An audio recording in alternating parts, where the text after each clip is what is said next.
Hi everyone! Welcome back to my vlog!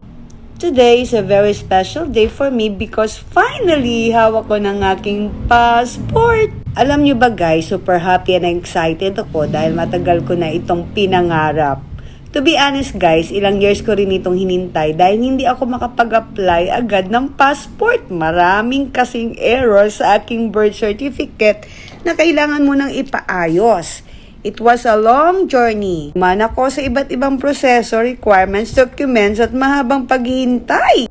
Pero hindi ako sumuko guys dahil alam kong magiging worth it ang lahat. And finally, ito na siya. Passport holder na rin ako. This passport is more than just a travel document for me. Reminder ito na kapag may tiyaga, patience at determination, makakamit mo rin ang goals mo kahit gaano pa katagal ang proseso. Guys, thank you nga pala sa aking friend na si Cleofe na siya nag-asikaso, nagdala sa PSA para mapadali ang pag-aayos nito. And most especially, thank you Lord for guiding me every step of the way.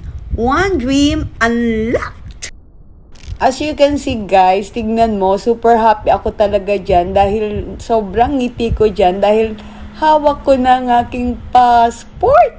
Ayan guys, nirelease na nga yung passport namin. Ayan, tatlo kami ni Vince, si Victor at saka ako. So ayan, pipirma muna kami bago namin after namin makuha yung passport, ayan, mag-signature muna kami doon. Ayan guys, meron na kaming passport.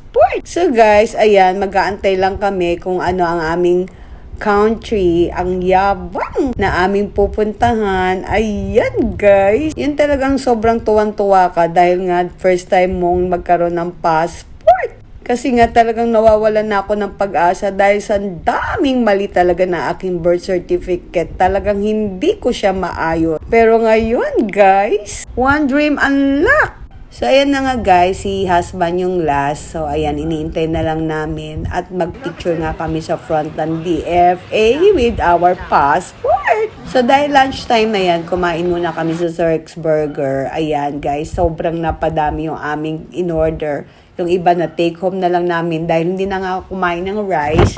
Dahil puro nachos at saka fries na nga yung aking kinain dahil sobrang busog na nga. Ayan guys, thanks for watching!